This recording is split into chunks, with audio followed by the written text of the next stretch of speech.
next question is, what obstacles and limitations are preventing our generation from reaching our full potential as a whole? That's a long question, but it's very deep and very important.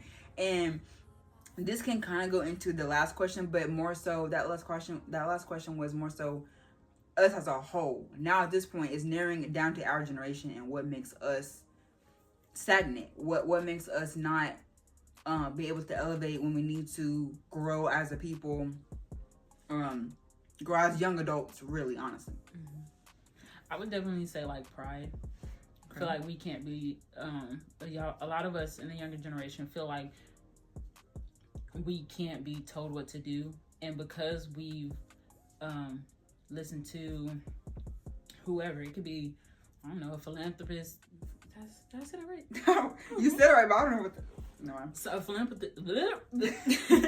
philanthropist is kind of like someone like Oprah, like somebody that they're not necessarily, they're in the entertainment industry, but they're high up there, and people, what they say, like Steve Harvey type. Yeah. Okay. Like Oprah, like Oprah, Steve Harvey, some of the people. But anyway, us as a younger generation will look up to somebody like, and I'm not saying us, like I said, we talking about collective, world and truth, but we'll look up to somebody like Oprah, or I say the age group 20 to 30. Yeah. I mean, even teenage, like 18. Yeah. But we'll look up to somebody like Oprah, Steve Harvey, and whoever else that are like, you know, speakers and motivational speakers, kind of like. Yeah.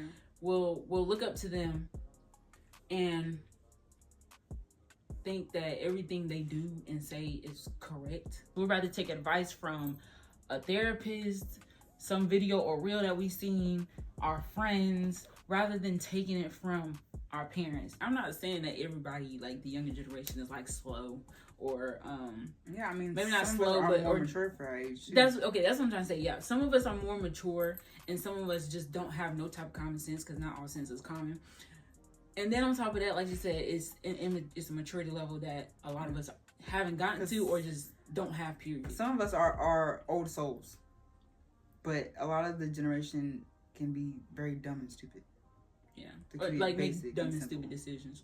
So we'll take other people's advice and things of that nature and say, oh yeah, like that makes sense. And instead of doing what our parents tell us to do, or in the walk what Yahuwah tells us to do, or our parents, if we have parents in the walk, we'd rather listen to X, Y, and Z and other sources rather than listening to our parents because of the pride. We don't want to hear it from our parents, or period, you just don't want to hear it from nobody. You don't want to hear the truth. You don't want to hear nothing about unless it's a rapper saying it. Right. When a rapper says it, is I guess more palatable, which is stupid, because you don't know them and they don't know you. They don't even know that you exist, but your parents know that you exist, and they're coming from a place of love, but you'd rather be arrogant and prideful, right, and not take their advice. I was once there. Right. So, and I think we all go through that stage in our life where between like 18 and 21, we feel like we're coming into our own person. We are able to have a drink or two. We're able to drive, get our license. Like, we feel like we're on top of the world. And then we all look stupid when we've been told what to do, what not to do.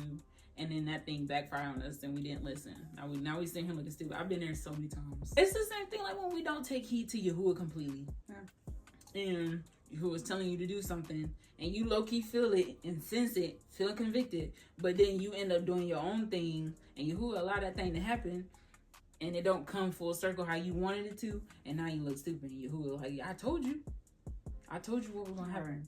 So yeah, that's the whole, I feel like pride is one thing. For me, and this don't have to be just our generation, because this is something we've dealt with for a while, but we didn't talk about it in the other video. Yeah. I mean the other question, excuse me. For me, what comes to mind is the whole drug culture. Yeah.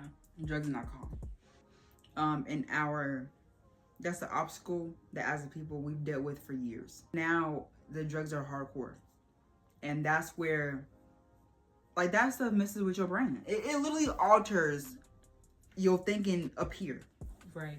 It literally puts you in a false sense of false reality. It takes you to another level, but you don't realize that that's a whole, like, it's a whole, like, another dimension. And it's like, I can't describe it. It's not a dimension, but it's like, you're no longer here. Like, you are just in cloud nine, and some people want that, but that over time you keep doing those drugs and that alcohol, and you fall into addiction. That's where you create like a soul tie, like you can't function without it, and that's what I'm getting into. A lot of this generation, a lot of times I see people that they can't function without smoking a blunt. And to me, it's wild to me. How do you wake up for work and you smoke a blunt? On your breaks, you smoke one. On your lunch break, you puff pass. Then when you get home, you smoke one. Then after you get yourself together, you do one. Then you do another one after you eat. Then you do another one before bed. Crazy work. You are literally high all day. How do you function? How do you make rational decisions, serious decisions, high like that? Yeah. I just feel like that's a limitation. That's not something that, and some people are taught to think that, oh, it calms me down, it helps me. No, baby, it's hindering you.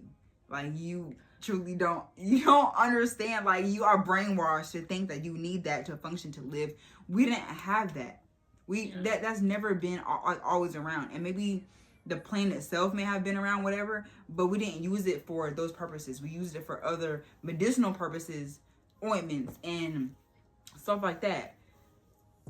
You smoking it is not helping you. You feeling that with your lungs and your body is not helping you. And then you wonder why you're so groggy and tired and so hungry all the time. Because you smoking. Yeah. And then the entertainment industry has done a good thing with that, because you got all these young rappers out here, these young artists. We're not even going to name one, because you already know what I think about my head. A rapper? Yeah, she's a female. I don't think I know. Yes, you do. It was smoking? No. Yeah, she do. I think so, but I say it all the time, but I'd be like, if she had a list for something. That's how she would say it. Oh. Oh, okay. Like, Sexy Red. She is one of the biggest female rappers out now. And for why, I don't know. I really don't. Why do we, as young black women, look up to her in that way? Why? Her whole stance, her whole makeup line. I heard she coming out with a clothing line.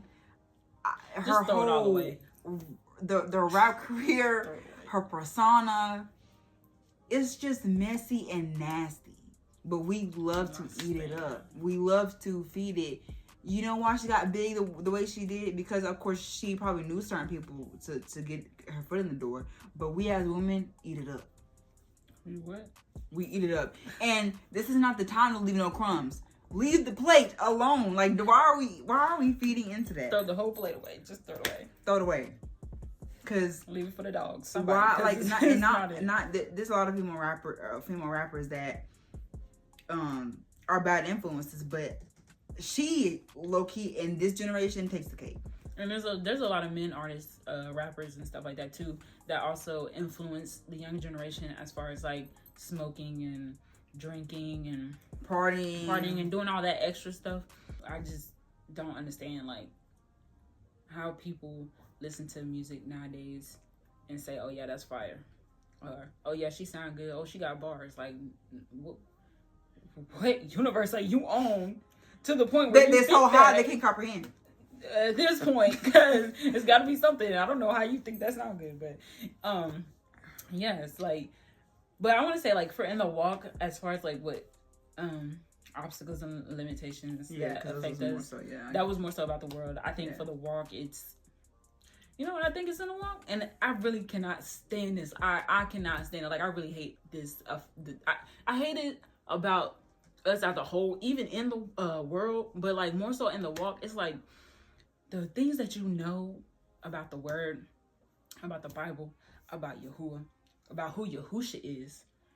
You cannot, for the love of any, I don't know who, but just, you cannot love your brother or your sister. It gets on my nerves how we do not support each other. And it's crazy because it's not that I don't, I see, and I completely agree. But another thing is the whole unity thing. Look now. And before y'all cancel me, wait. I guess this is about to be an unpopular opinion.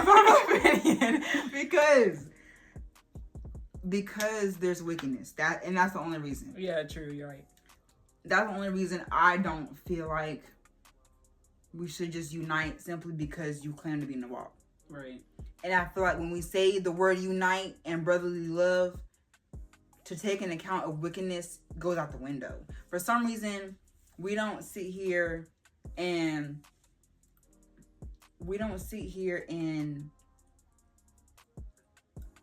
understand what happens when you join yourself to wickedness like that just because they call you your brother. Right. We don't understand the severity. Yeah, that's another thing in Yasharal too. Yeah. You want to say, oh, we need to bring the people together. We need to do this and this and this. But we, in the same breath, want to say everybody Yasharal and Yasharal. But then you want to sit here and join yourself with any and everybody just because they claim that they are in this walk. Let your yay be yay and your nay be nay. Baby. Like, come on, like, and that's the thing, and that's the only reason why I say, I wouldn't even say I disagree with the unity thing. I love to see our people come together and be happy, joyous, talk about the Most High, and uplift His name and praise His name and exalt Him as He should be. Yeah. But what you're not gonna see me do, what you're not gonna see her do, what you're not gonna see the house of Ayob do, is join ourselves to people who are wicked and openly wicked, even wicked behind closed doors. We don't do that. And that's unwicked. Period. Because, and that's what I'm talking about. We want to push this unity doctrine. This whole. We gotta come together. We gotta come together. We have to do this. We have to do that. But there's wickedness in y'all's wrong. But we can unify, but not at the cost of my soul. Sorry, not sorry. No, and it's not worth it. And now when you get that wickedness out, and the remnant is left, the chosen is left, then we can talk about straight unity. Like, what you think they did back then when someone was being wicked within the camp or nation or whatever? You got put out. Or, depending on what you did, you got stoned. Like, that, there was just it was like cut and dry. There was no gray areas. It was black or white. And you is or you ain't. And if you were wicked, you didn't just sit in the corner in the back and just sit and hide. You were exposed. You were called out. Called out. And that's another thing. And y'all want to say like the exposure culture or whatever, what do you want to put there? There's a time and place. Just because we're in Yashua does not mean we can't expose wickedness. And I hear a lot of people be like, well, you shouldn't take it to the internet. And okay, but at this point, if we try to hash it out in person, wait, pause. This is the word. This is the word. You gotta go look for yourself. Please read, because it's fundamental. Please read. Go ahead. If you have tried to contact that brother and sister that you have an art with, or that you know is wicked, and you tried to help them, that don't work. Then you go to counselors. That don't work, meaning they don't take heed. Right. Then, even if you encourage them to seek you on it, they still don't. They don't want to hear nothing you got to say. Number one. Number two. Then you take it to elders and counsel, and you bring it before a third party. It still don't work. Then I want to say then at that point it's judges, or maybe it's judges and the council is the same thing in number two. But point is, if that don't work, what do you do? It has to be brought out. Like, before the people. You have to go to the people then. And back then they didn't have social order. media. Right, that's order. It's order. And back then they didn't have social media. But what do you think this is now? In the walk, social media is the people. It is the people. Yeah, because if you produce the music and you have a gift and you want to put it out to the people, what do? You post on social media. Right, and if most of your followers or who you follow is in the walk, that's the people. So when you bring something to the forefront that this person or organization or whoever has not been taking heed to, and you've tried twice and then that it doesn't work, the third time or that last final time is to be brought before the people, and that's when the exposure comes out. And it's like, my thing with it is, yes, now because we're in this dispensation, it can get messy. And that's not the point. The point is not to bring mess and drama. Right, no. The point is to expose what? Wickedness. So that's what I'm saying. Like, we want to say, like, you're not supposed to expose them. Or why are you putting this up there? Certain things should be exposed instead. Exposure ministry. Yeah. It's not exposing is not a minute. First of all, it's not necessarily a ministry or a particular ministry that people just do.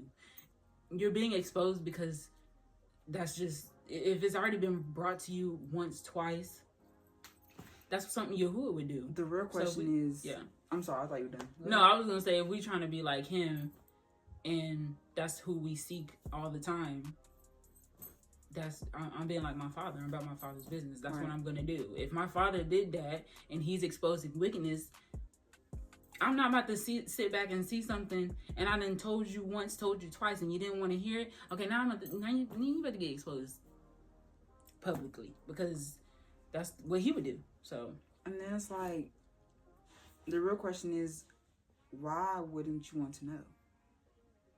Right, what you mean, like the truth? Why wouldn't you? Yeah, like if an artist is behind closed doors doing stuff, and you listen to the music, spirits transfer, whether y'all believe it or not. Right. Through music, through what you do. So when you operating in wickedness at home and you put out music, that stuff can transfer. We can't sit here and quote scripture all day, but then not believe in certain things. Portals are real. Spirits transfer through dimensions, through realms. Right. So do Malachim, but so do spirits. So it's like, or demonic Ruachim, whatever you want to put there, that comes through your music, that comes through your gift. That's why when you cook, you're supposed to cook with love, because that stuff transfers. Like, if you have an attitude and you're just in a dark space and you're cooking for your family, not saying they're gonna sit here and bend in their back and start throwing up and have a whole exorcism in your living room, right. But the energy's gonna be off because you can't shake something, or you can't operate in love and cook for your family, or your food may not necessarily come out right, or taste and there is something off because you were off when making and preparing that meal for your family. So it's the same thing with music, with your gifts. When you put this stuff out, if you are operating in wickedness behind closed doors and you put this out, people can tell the anointing is dwindling away. People can tell when Yahuwah has took his hands off of you, but yet you want to still put out music because you want to seem righteous. People can pick up on that. When they're in tune with Yahuwah, how they need to be. Right. I was just gonna say, people can definitely tell, like what she was saying. Yeah. People can definitely tell. I can tell when someone, I say like an artist puts out music, and you can tell when an artist actually took the time and actually listened to Yahuwah and went forth and was obedient. May have had a few hiccups, but they're seeking Yahuwah's face. They're going for it. They're doing what they got to do, fasting and praying. Perfect. Yeah, no one's saying you got to be perfect, but you're doing everything that you can to make it back to Him. So you can tell that when an artist put out an album, a few months later or a year later, whatever songs or album they put out next, they're going from glory to glory, and you can tell that by the way the beats sound, by the way they sound, but you can tell the growth. Is evident. Yeah, like you can see that. People be thinking that's not evident when they be putting out music. You can tell. You can tell by the lyricism. You can tell by all that. Like, and that's what we look for. Like when we listen to artists, we don't just listen just to be sitting there listening. Especially like when they put out a new album, we look for a lot of things. Like, like does this person sound like they actually, are growing? Do they sound like, because we don't just, it's also about us guarding our gates too. Right. So it's not just you don't just you be putting out music. You have to take into account who's listening. And that's another thing for the younger generation that is an obstacle and limitation that is for us is not guarding our gates. In the world and in the truth, we don't guard our gates enough. We don't do it enough. We'll do it for a little while and then say, okay, I'm good now. But are you really delivered from that thing? Don't just say, okay, I've been this way, I've been that way. Ask Yahuwah, like, is this really like, am I really healed from this? Am I delivered from this? Like, what do you see? Ask Yahuwah what he sees. Yeah. And he'll tell you, like, he'll talk to you, tell you, and let you know, like, yes, you're almost close to being healed. Or, I'm not saying that that's what he would say, but I'm just saying he could say something to that extent and say, no, son or daughter, you need a little bit more time. Or, yes, but just don't even look or think about it because you don't want to be put back there. And then sometimes he might just say, yes, you're completely healed. And he give you the strength to be able to not be triggered by certain things, certain words, certain things you hear or see. Yeah. So I'm pretty sure there's more obstacles and limitations about, the younger generation and things that we face. I had another one, but... Yeah, go ahead. No. Okay. Another one that I feel like there's a lack of, a limitation or obstacle, is the lack of righteous elders. Yeah, that's definitely an obstacle that we face. Yeah, I feel like there's maybe a select handful, and it's sad to say, but some of y'all elders be wilding more than us younger generation. And then we, as younger generations in the walk, specifically in the walk, I'm trying to not talk about the world at this point.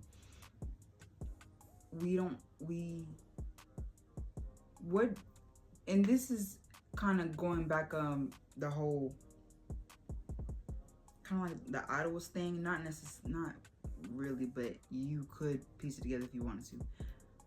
What do you think, besides Yahuwah, I'm talking about strictly just elders, when we don't have righteous elders to look up to, or even people in the world that don't know Yahuwah, that's probably a better example, who do you think they're going to run to when they see us as a people, as a nation, in the truth operate, and they need a motherly, fatherly person to help them and guide them, but y'all out here wilding, and y'all out here gossiping, and y'all out here doing crazy stuff? Who do you think they're going to run to? Who do you think? Because sometimes they need to, depending on the person, sometimes they need that elder to tell them certain things. Because they didn't grow up with the father, they didn't grow up with the mother. So, not saying we couldn't help them, but some of y'all elders be wilding out here. Like, y'all be 40s, 50s. Like, how are you setting an example? Right. How are you setting an example for the younger generation as an elder? And not be in your functional role. Like that, I feel like that's like, I don't want to say blood on your hands, but that's like you. Because people are watching you. Yeah, people, like, literally, people are watching you. Right. And there are some elders, like she said, there's a handful of elders that are actually righteous and not, doing crazy stuff behind closed doors. Right. But how do you not have, and this could be for anybody, but more so like elders too, like, how do you not have any conviction or enough respect for the Most High to stop your bad habits or sin or whatever you're doing? Like, you can't stop what you're doing behind closed doors to help a younger brother or sister. Like, we already have, as a younger generation, we already have these obstacles that we face coming from the world to the truth. Because there's a lot of us where we don't have our parents in the walk because we're more accepting. As a younger generation, we're more open-minded about, just the truth. So because we're more open-minded and accepting to it, and our parents don't want to hear nothing to it don't want to hear nothing about it when it's brought to them. Now that younger person or us as a young generation is going to come into something that we really don't have any knowledge about. We're going to be researching on our own, and we don't even know Yahuwah, but we're trying to get to know him. That's a lot. Yeah. And then you don't have your parents in this walk. It's like, that's crazy. So when you see an elder, you want to latch on to them. You want to, take heed to their advice. But you as the elder can't even really be in your function for real because you doing what you doing. Right. So you're really hurting. You acting a fool. You hurting yourself and another person. That's like a double whammy. Like you acting crazy out here in the streets and can't even help a younger brother and sister. Age don't matter. Yahuwah can use anybody, but when it comes to an elder, you've had way more experience than us in this world. So a lot of elders can school us on a lot of things because we have not experienced. They have 20, 30 plus years on us. It was just straight experience. It's just common sense stuff, things they've been through themselves, just life, right? Or even knowing a lot about the word. There's some elders that come from Christianity into this walk that know so much about the word and now have a new outlook or perspective about it because of who they have now found their identity in Yahuwah. So now they should be able to share that with you, and for you to be an elder in this walk and not be able to do that because you're doing whatever you're doing and can't stop whatever you're doing, or not serious about stopping those bad habits or sin, you're hurting yourself and you're hurting the younger generation. So it's like I said, it's a double whammy. You're not just and you're not really doing the will of Yahuwah. You're hurting his kingdom, actually. Elders were supposed to be in place for us to go to have to be for them to give us advice.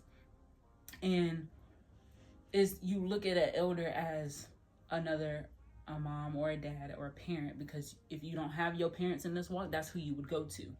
So they're supposed to be, I want to say raising you, but they're supposed to be gearing you up, preparing you. If you're single, preparing you to be a helpmeet if you're a woman, and to be a man, a man and a leader and a provider to take care of your family when that time comes. And if you can't do that, you're setting the younger generation up for failure in this walk. And then also, you being in sin is not helping you at all to be in the kingdom. So, like I said, it's a double whammy, and it's the same thing for in the world. There's a lot of older people that want to be like the younger generation and not giving the younger generation the guidance that they need, which is why a lot of us are acting the way that we do.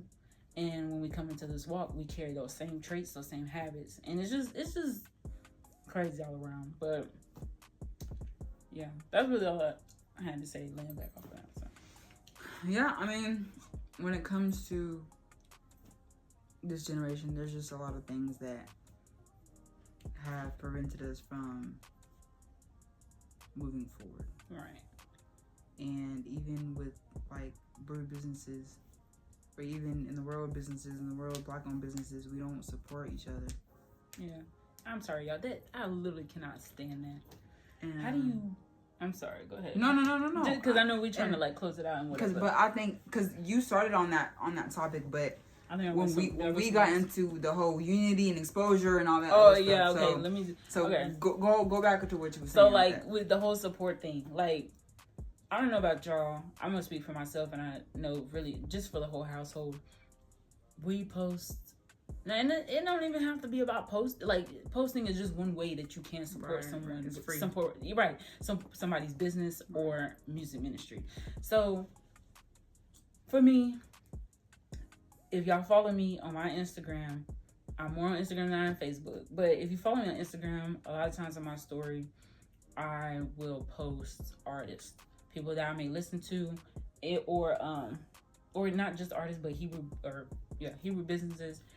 And it's because I truly want people to, know what's going on within our community as far as the brew community. And also people that follow me not everybody that follow me is in this walk. There's some people that's in the world, from college, from high school, whatever. So it's about spreading light. It's about spreading Yahuwah's word. It's about spreading just, like being supportive of each other and loving your brother and sister. Yeah. I'm always support my brother and sister, as long as, now if I don't know what you doing behind closed doors, and I can't know that unless it's brought to me, or Yahuwah showed me something. But at the end of the day, like if I know you doing something behind closed doors, I'm not gonna support you. If I know you doing something crazy, like out here, like you just out here wilding and doing all kinds of stuff, I'm not gonna post you. Why would I? That's me agreeing with your wickedness, and yeah, I'm not doing that. But if I see you, being supportive to your other brothers and sisters, and I see you trying to be a light, I see you trying to go in for Yahuwah and actually be out here ministering to people, and I see that you're doing good for your fellow peers and brothers and sisters, I'm gonna post you, because in my heart I feel like we should be supporting each other, and I feel like we don't do that enough. And like I say all the time, we all say this all the time, it be your own people. Your own people would rather hate on you from a distance than post your stuff and message you and give you an encouraging word. And it just baffles me. Like I feel like I don't see us supporting each other more and more. We rather envy the person rather than support them or encourage them. So that's just one thing for me. Like, in this entire family, we're gonna support. We're gonna support. We're gonna support as long as we see the fruit, as long as we see you doing right. And I mean, I feel like that's the right thing to do. Like, why would you not support your brother and sister? Like, you see your brother and sister got this business. Why would you not buy a shirt from them? Why would you not post them? Why would you not give them that push? Especially if that's the function and ministry that Yahuwah gave them. Right. At the end of the day, it's all kingdom work. We're all trying to do this for Yahuwah. Yeah. So why would you hate your brother and sister for the business that they got, or because they're flourishing and you may be just starting? Like, that is so stupid to me. And why are we so scared to reach out and for tips and help?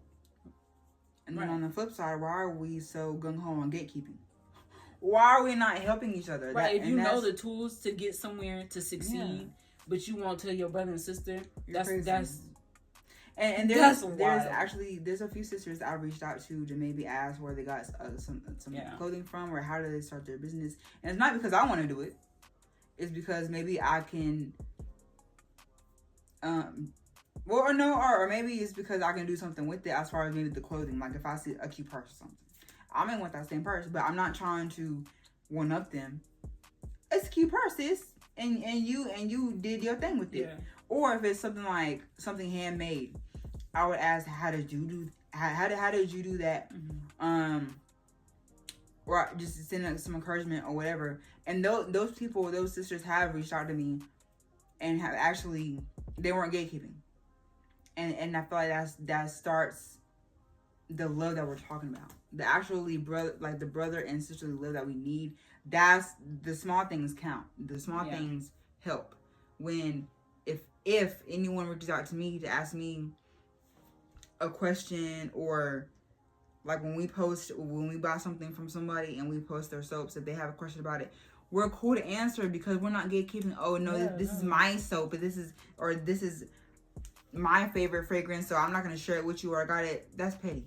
Right. Why are we being petty? Why can't we just share and help one another? As a producer, let's say a young odd comes to you asking what to get, what not to get, what's the best thing to do in this situation when it comes to making music or making beats or whatever, producing a movie, whatever. Why are you so gung-ho and keeping it a secret? Why can't you just help your brother? It's okay, like the crab in the bucket mentality. Right. So what if he starts that ministry up and surpasses you as far as, or whatever, likes, comments, clout, whatever? None of that should matter anyway. You should just be there for your brother. Right.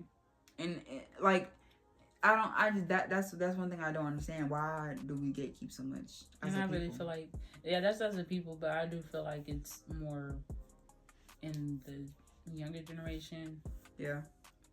I don't know what it is or what it ain't, but yeah, to me that literally irks my nerve when I feel like artists or people just don't get the push that they should. And it's like we said, it's not about likes and clicks and And it's not fans and personally, followers. It's not about that. It's personally them either. It's the ministry that's going for it. Like it's not even about who he's using. It's about what he's using them for. Right. So, yeah, I mean, we could go on and on. I feel like about a lot of stuff that the younger generation just need help on, and the challenges we chase, the challenges we face on a daily. You know, it's hard out here. Like, this walk ain't easy. Nobody said this walk was easy, but you know, like I said, we going all day about literally just what we face as a people, what we face as a younger generation. So, but those are just a few things that we, you know, thought about and wanted to talk about. And it's cool, like, if y'all say y'all opinion too, like, comment what y'all think, and it's fine if y'all disagree. Again, we're not here to start a debate. Yeah, definitely. But a conversation. Right, yeah. Because these are topics that we need to talk about. These are things that the younger generation should have a say-so in, should have an opinion on. And there's nothing wrong with everyone's opinion. If you disagree, you disagree. Right. And that's fine. And that's not going to hinder nobody. Like, I'm not going to have no hate in my heart towards you because of your opinion. Like, that's petty. Like, why? Like, your opinion is your opinion. You're entitled to your opinion. So comment what you think. Comment if you have any other questions. If you want us to talk about anything, let it be known. And it don't have to be like super deep topics. Yeah, no, it can be funny. Something funny, like, you know, it ain't gotta be super deep. Like, it's not. Yeah. So yeah, let us know what y'all think. Hit us up, all that good stuff. But we thank y'all. We love y'all for supporting. We pray that this video, everything that was said through it, is an encouragement, and we're not here to offend nobody. But if you feel convicted, then you feel convicted. But don't just if you feel convicted, take that to Yahuwah, like, and do something with it. Fast about it, pray about it, whatever you gotta do. But just seek the Most High about it. No one's here to solely offend. No one's here to just be like, oh yeah, we're gonna ruffle some feathers today. Like, that's not what we come on here to do. Like, that's not it at all. So yeah. Another thing to keep in mind is we are not perfect. Yeah, right. We're not saying that we've never dealt with anything that we talked about, spoke on. I know throughout the video we did say how we do and don't operate as a household, and that's true. Everything we said was true, but I'm saying that we all fall short. Right. We're not perfect, and we don't want to come on here having y'all think that we are perfect, because we're not. Yeah. We fall short. We make mistakes. But we do strive for righteousness. So, and that's our main purpose and goal, is to help y'all. If there's self-reflection needed, if Yahuwah is trying to show you something, do that. Or it's just an opportunity for us to, you know, if you're striving for that righteousness, it's us to get to know y'all as well. Right. And vice versa, for y'all to get to know us. But again, yes, we pray that this was edifying. We pray that the Most High continues to bless us, each and every one of you. We love y'all with the love of Mashiach. And so peace out. I was gonna say peace out, Girl Scout. I mean, in the words of Wani, twice out. Twice out.